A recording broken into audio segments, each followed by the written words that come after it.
¿Qué tal, queridos amigos? Es un gusto volverles a saludar. Estamos en el curso de la Biblia Hebrea sin censura, módulo 1, y esta es la cuarta clase, tercera parte. Tercera parte y va a estar pero muy interesante la información que les voy a compartir. Y pues bueno, pues vámonos a nuestro salón de clases ya con nuestras diapositivas para empezar. Pues vamos a comenzar precisamente con la bibliografía que ya se las he estado compartiendo y las tribus de Yahvé, de Norman Gottwald, la historia de Israel de Roland de Bo.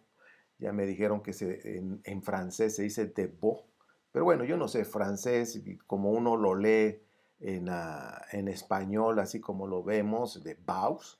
¿Sí? Es como una señora que llegó a comprar un refresco y se me da un Sprite. Dice, se llama Sprite. Pues sí, pero pues la señora no sabe inglés y ella lo lee como lo ve, ¿no? Sprite, ¿no? Pero bueno, así me pasó con Roland de Baus, es Roland de Bo. Pues bien, para los que saben francés, pues dicen, así es el nombre correcto, así se pronuncia.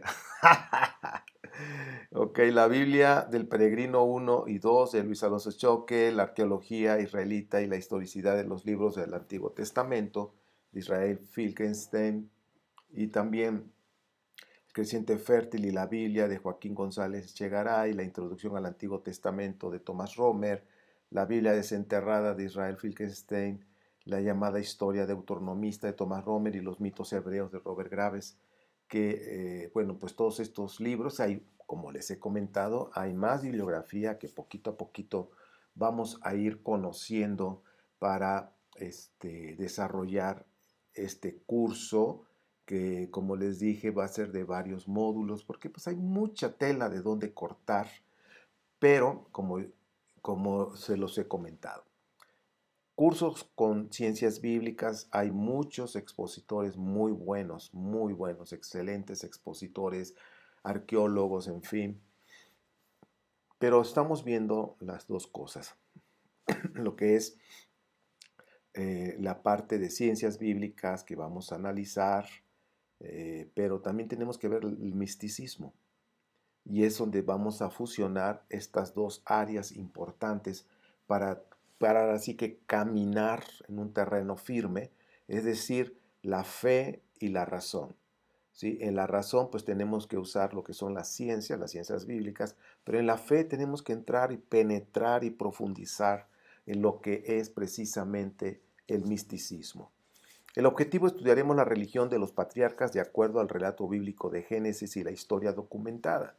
Descubriremos si en verdad el Dios Él fue el Dios de los patriarcas. Y pues bueno, las tradiciones del Génesis y la época tardía de su redacción hacen que el estudio de la religión de los patriarcas resulte tan difícil como el de su contexto histórico y el de su fecha. Como hemos estado manejando las fechas y todo, pues hace un poquito difícil todo esto. Y pues tenemos 3 puntos: la religión, contexto histórico y la fecha.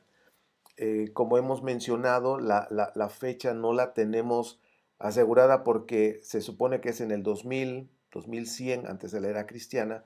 Sin embargo, los redactores hicieron su escrito de acuerdo a su actualidad, ¿sí? Entonces lo hemos estado comentando que realmente los escritos de Génesis, hablando de los patriarcas, pues de acuerdo a esa información ahí escrita, pues nos lo ubican entre el siglo 8 y el siglo 7 antes de la era cristiana.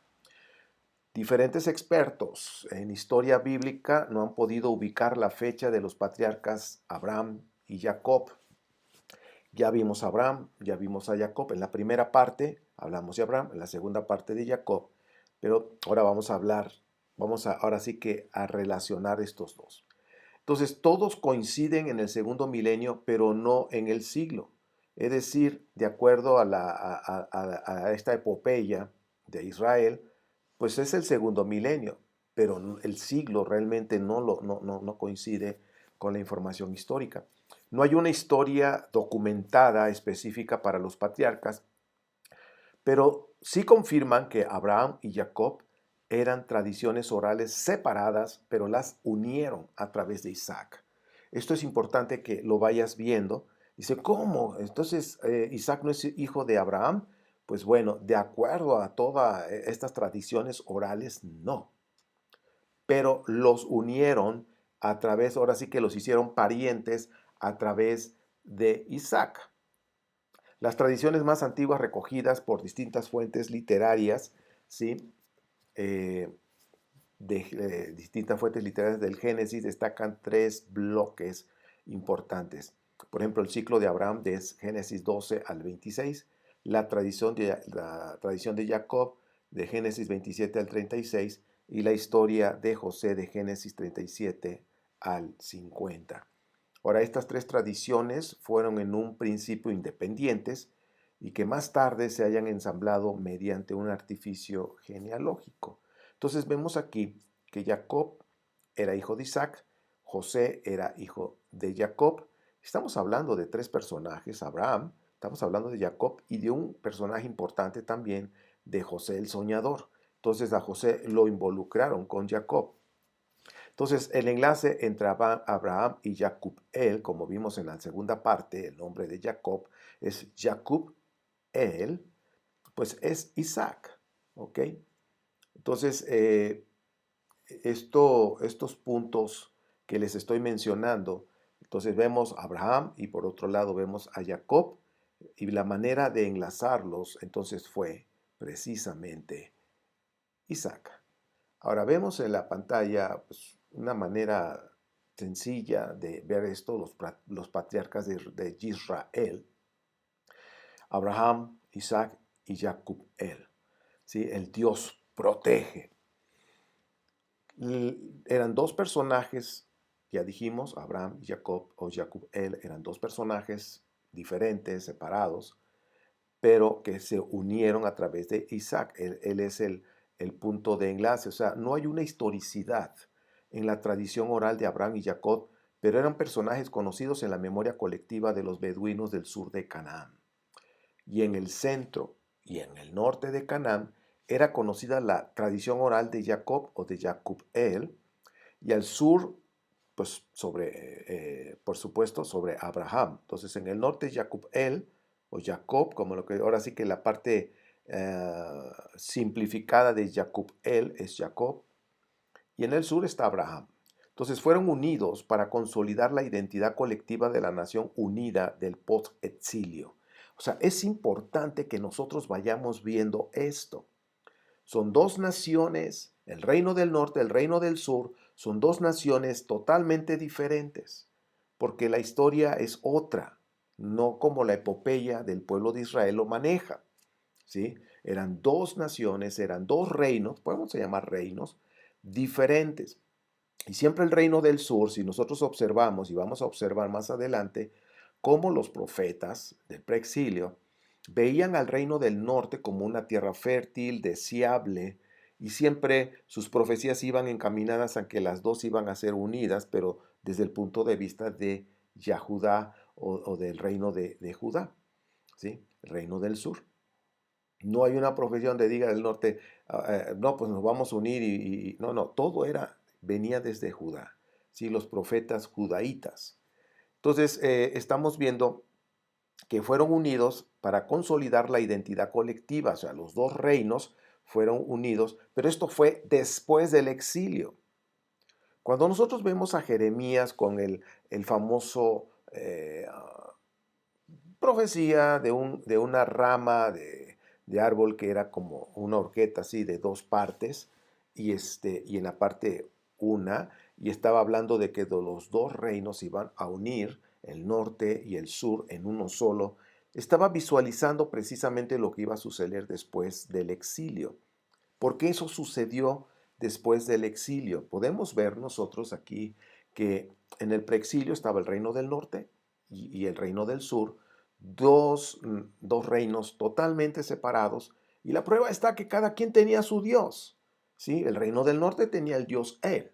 El reino del sur tenía a Yud-Het-Bat-Hei, a Yahvé, que venía de Edom. Ya lo hemos visto, bueno, en el curso que ya di y que está en YouTube, ¿sí? El monoteísmo del pueblo antiguo de Israel, del antiguo Israel. Y pues vemos que Edom viene, digo, del Yahvé viene del reino de Edom. Y esto es interesante que nosotros lo vayamos comprendiendo para que esto quede muy claro. Y la prueba, entonces, vemos que los dos reinos eran dos reinos separados, cada quien con su Dios. Pero después del exilio, ya bajo la tutela de precisamente de los persas, tomaron, ahora sí que regresan del exilio los judaítas, no pierdas de vista eso, regresan del exilio y ya como el reino del norte lo habían tenido los asirios, pero ya los asirios pues quedó, ahora sí, en otra, ahora sí que quedaron en la historia nada más, entonces el reino del norte, todo ese territorio, lo toma precisamente este, el pueblo del sur, el reino de Judá, que de hecho con Josías, cuando ya lo veremos en detalle, Josías empezó en su tiempo, como la Asiria empezó a confrontar a Babilonia, entonces Asiria había asimilado ese reino, el reino del norte, y se llevó cautivos al reino del norte, a los israelitas. Entonces, cuando regresa ahora ya Judá, esa tierra del reino del norte, pues estaba a disposición y como el imperio que estaba dominando en ese momento era el persa, entonces para los persas estuvo bien que tomaran todo ese territorio, los judaítas, y asimilaron el nombre de Israel para todo el territorio. No se pusieron Judá ni nada, sino el nombre de Israel para los dos reinos. Entonces, como ves ahí en la, en la pantalla, vemos ya los dos reinos, que es uno solo, y lo que veía precisamente el profeta Jeremías se cumplió ahí. Ahora, había dos dioses. Entonces, ¿qué es lo que tuvieron que hacer después del exilio? Como en aquellos tiempos, en la antigüedad, acostumbraban a fusionar los dioses como el dios Amón y el dios Ra, Amón-Ra, y así sucesivamente, por otro ejemplo, el dios Elión y el dios El. Entonces eran dos dioses diferentes y que en un momento dado, en una época, se tuvieron que fusionar y ahora era Elión El, pero ya después se quedó como el dios El. Posteriormente, el tercer paso, la tercera fusión, después del exilio, ahora viene Yahvé, se fusiona con el dios El, como dice el Salmo 118, dice Yahvé es Él, el dios El, y el dios El representa al Dios Supremo. Entonces ya a partir después del exilio, podemos ver que Yahvé ya no es el Dios exclusivo de Israel, sino que ahora precisamente ya es el Dios supremo de toda la tierra. Y pues bueno, todo eso está escrito pues también vemos que primero estaba el Dios Él, de acuerdo a Deuteronomio. Precisamente tienes que tomar ese curso de el monoteísmo, cuál fue el proceso y cómo ahí en Deuteronomio muestra al Dios Él, Elión, Él, y que era el supremo, y que Yahvé era uno de los dioses como el hijo del Dios Él, y que era el Dios exclusivo del pueblo de Israel. O sea, todo esto nos está mostrando cómo era la cosmovisión del antiguo Israel y cómo después del exilio tuvieron que empezar, o más bien no tuvieron que empezar, sino que la Torá y después todos los escritos que surgieron después del exilio empezaron a enfocar que el único Dios es Yahvé. Había el consorte antiguamente en el preexilio que era Asherá y tuvieron que sacar a Asherá de la mentalidad del pueblo, que no fue fácil, ¿sí? Y que realmente, finalmente, Asherá se quedó en el templo de una manera simbólica y es precisamente la menorá. La menorá representa a Asherah. Bien, la fuente eloísta, el Dios que se revela a Moisés bajo el nombre de Yahvé, es el Dios de los padres, el Dios de Abraham, de Isaac y de Jacob, como viene en Éxodo capítulo 3, en el capítulo 6 y en el capítulo 15. Ahora, la fuente sacerdotal, Yahvé, es el mismo Dios que se había manifestado a Abraham, Isaac y Jacob bajo el nombre de El Shaddai. El Shaddai, ¿sí? Que viene en Éxodo 6:3. Ahora, la fuente yavista, recuerden que hay cuatro fuentes, la yavista, que es la más antigua, luego viene la eloísta, deuteronomista y la sacerdotal. Sobre todo la Torah tiene la influencia de estas cuatro fuentes literarias. La fuente yavista utiliza el nombre de Yahvé en todos los relatos patriarcales desde la vocación de Abraham en Génesis 12:1. Ahora, remonta el culto de Yahvé hasta los orígenes de la humanidad en el tiempo de Enoc, hijo de Set, en Génesis 4:26. Entonces, de alguna manera, los escritores que estaban ya precisamente después del exilio y durante el exilio y después del exilio, empezaron, que ya estaban enfocados en Yahvé, que ya habían adoptado el Dios de Edom, lo trasladaron en la antigüedad y desde la creación. Por eso vemos dos estilos o dos formas de creación, el que hizo Dios él con Asherah y luego el que hizo Yahvé en el capítulo 2. Ahora, los antepasados, hablando de los patriarcas, habían adorado a otros dioses distintos a Yahvé. Por ejemplo, Jacob manda a su familia que se deshaga de los ídolos traídos de la alta Mesopotamia, de donde venía precisamente la esposa, como de acuerdo a lo que dice Génesis 35, 2 al 4. O sea, adoraban otros dioses.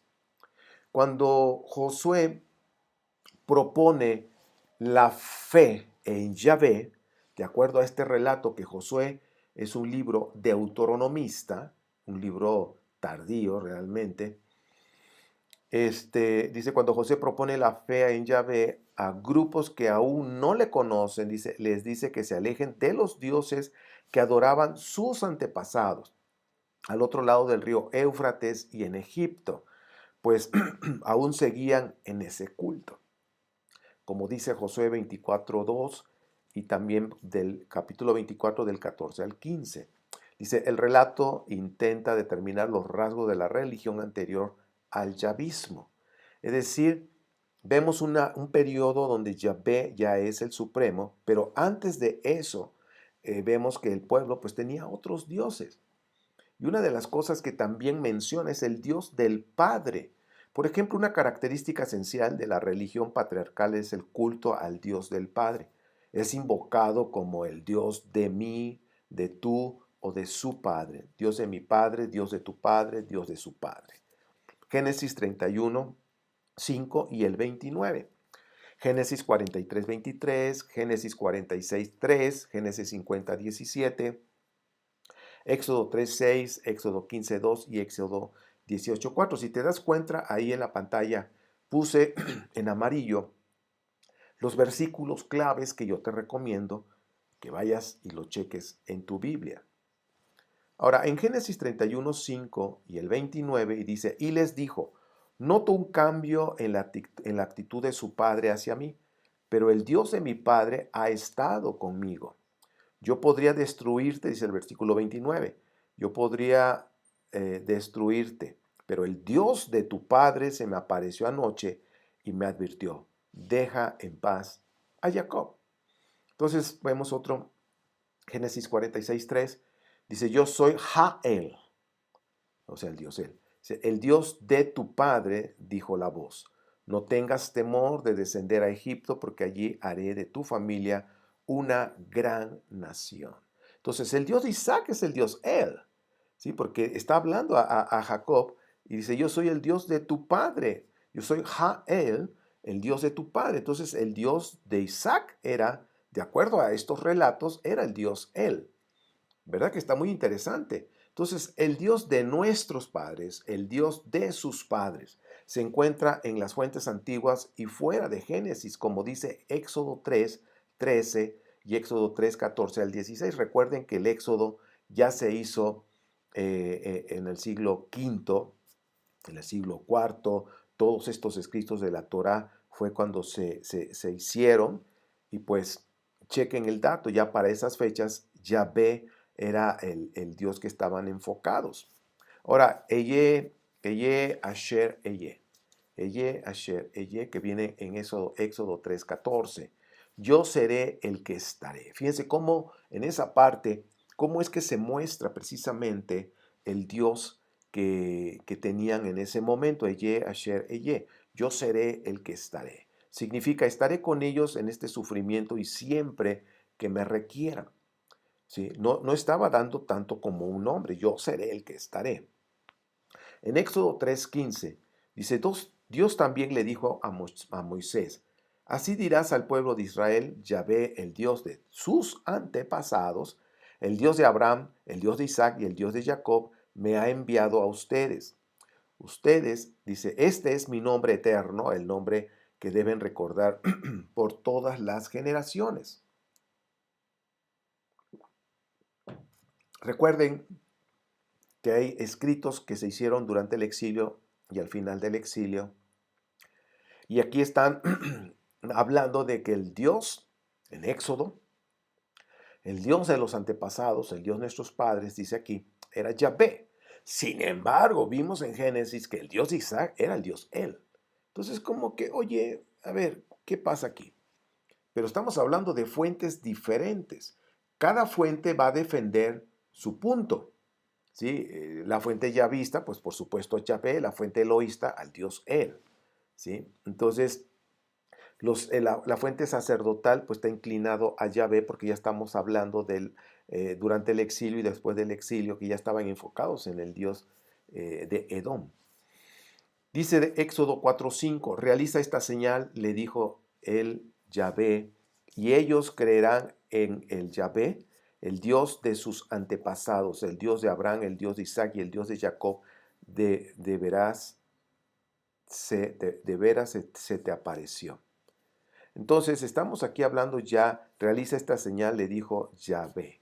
Bien, entonces son puntos que nosotros debemos ir considerando en todas estas cuestiones de los patriarcas.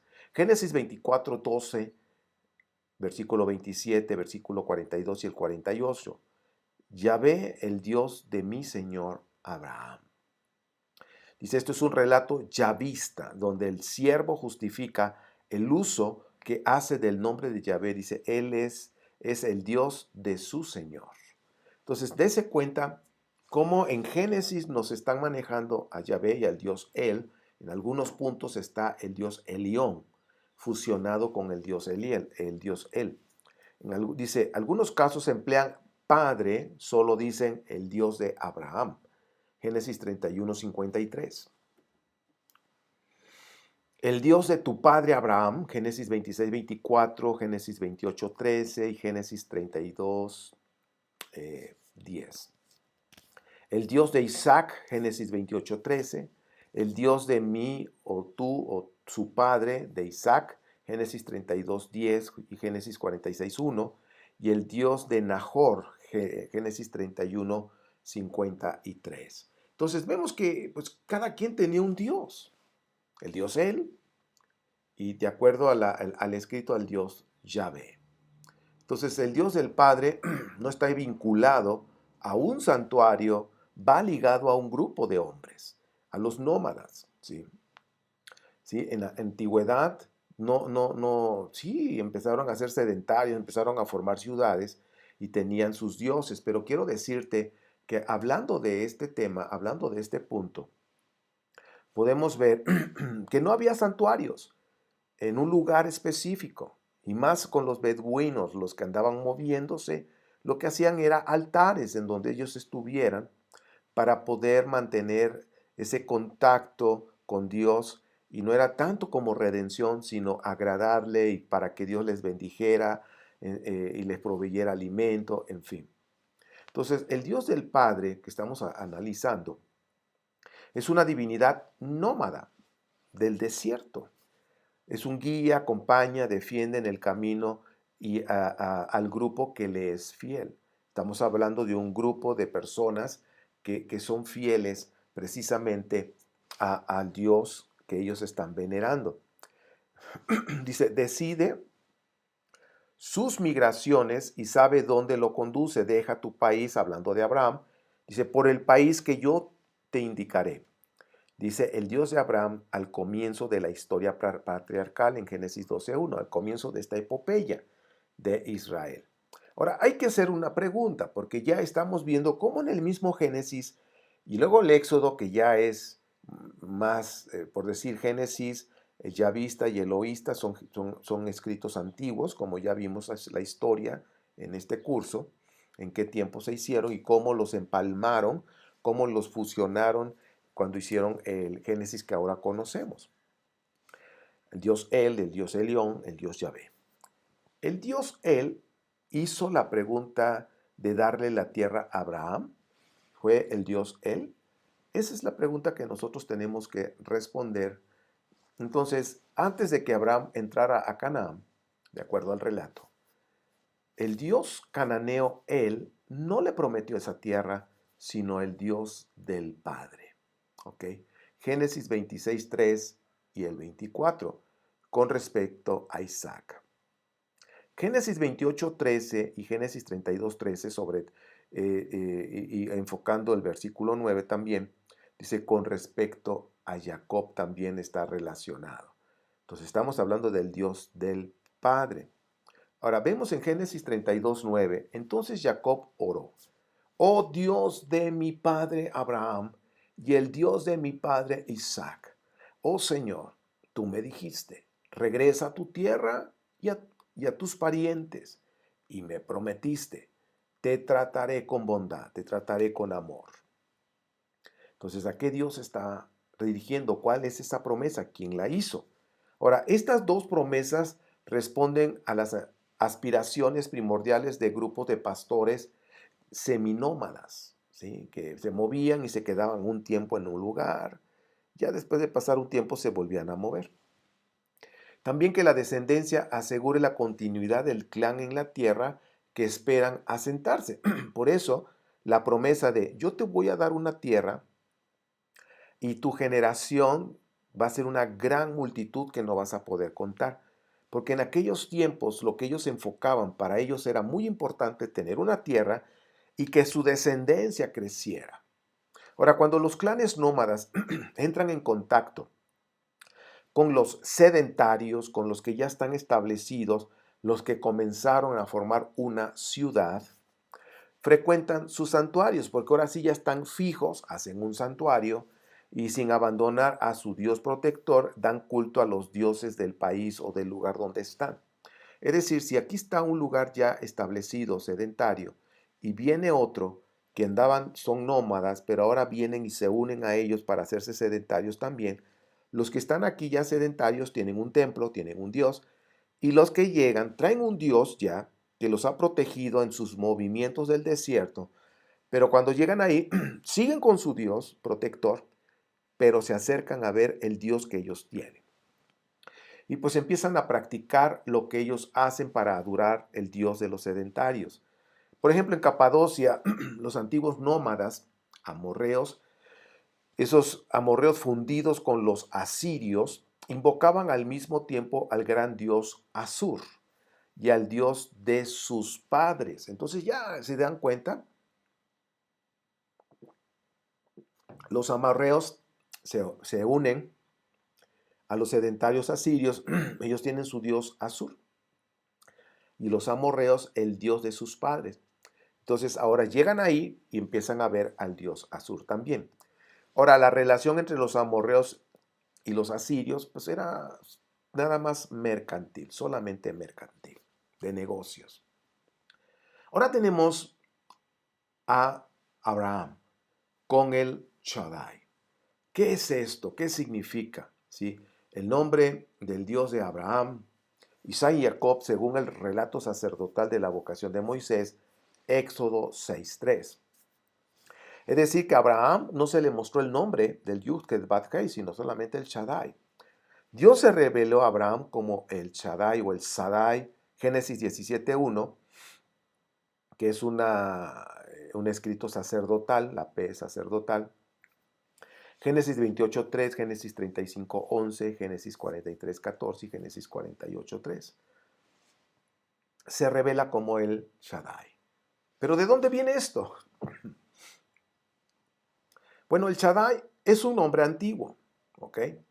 Se halla en el testamento de Jacob, es un escrito, en Génesis 49:25, cuando él empieza a dar bendiciones, también ahí viene el Shaddai.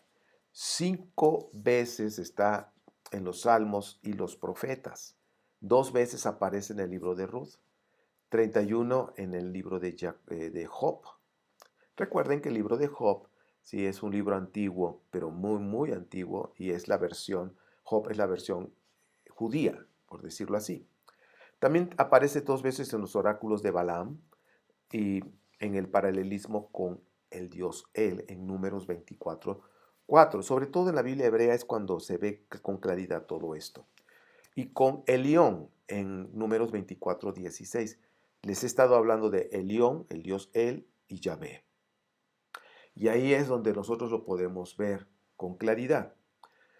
Bueno, pues el significado más aceptado se deriva del acádico Sadu, montaña.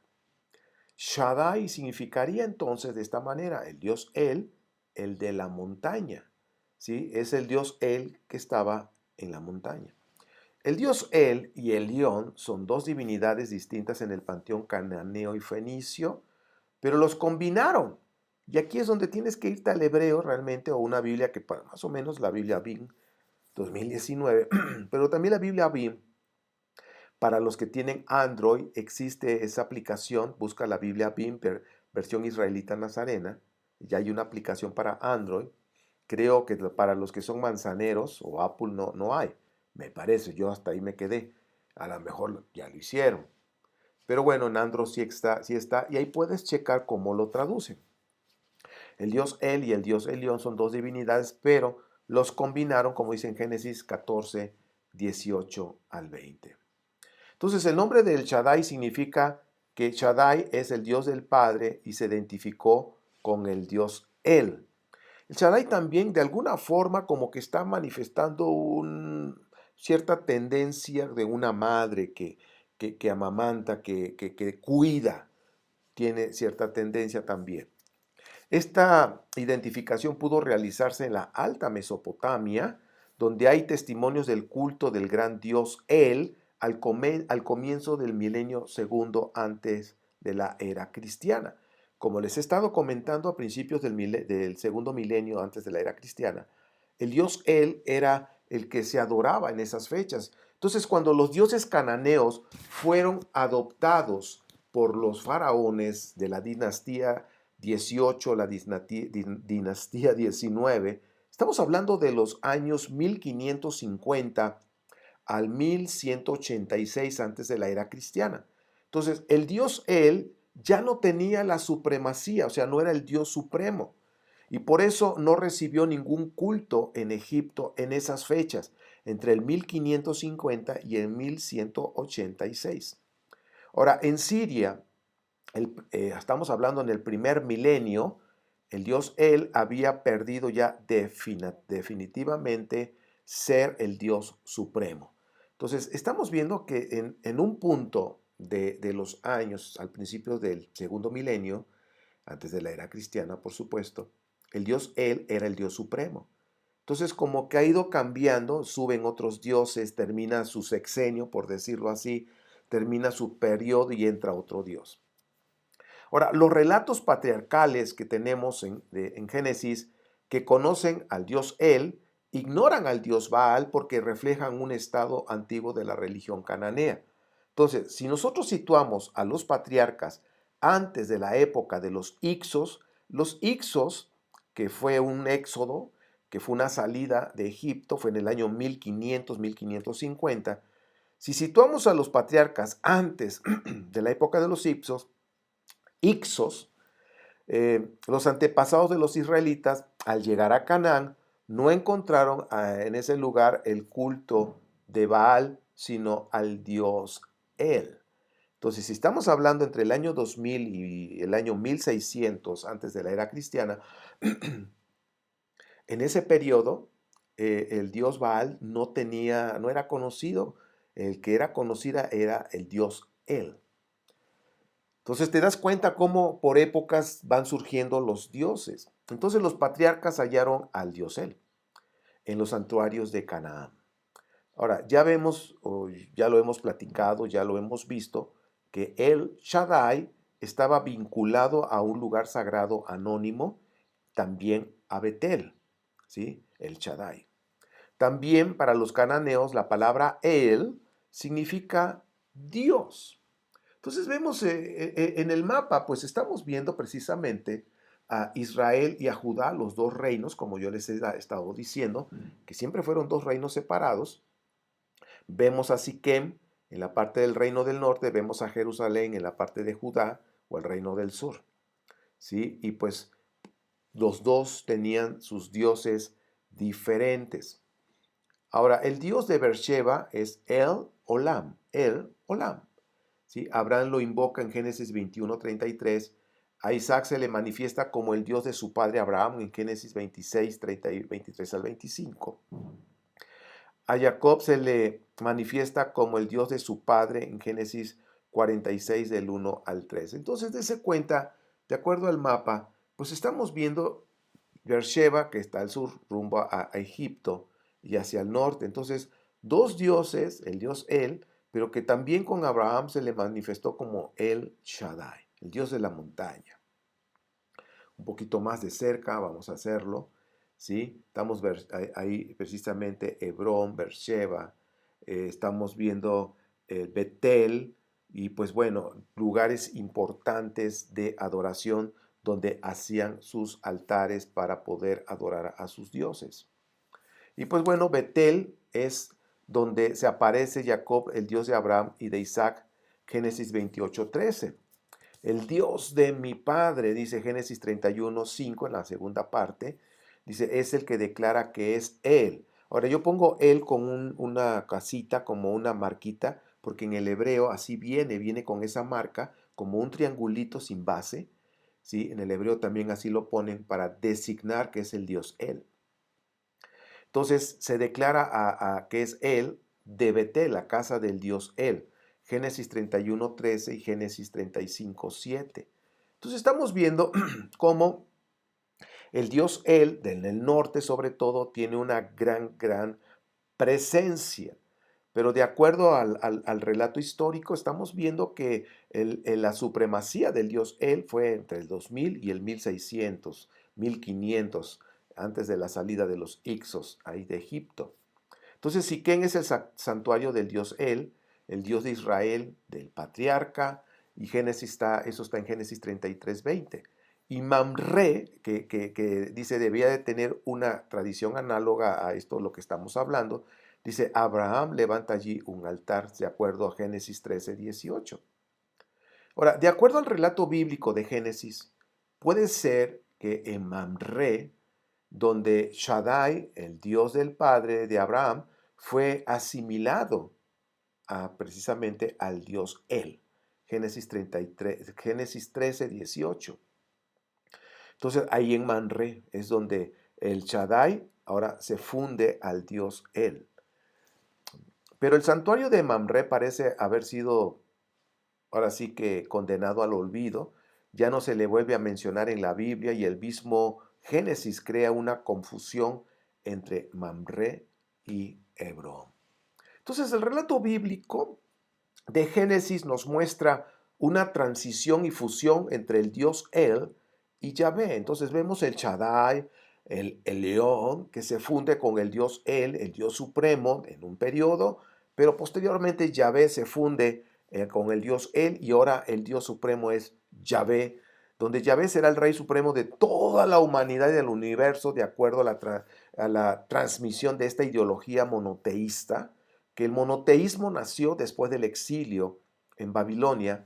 Entonces, este pensamiento, esta ideología monoteísta del judaísmo naciente del post-exilio o también conocido del Segundo Templo.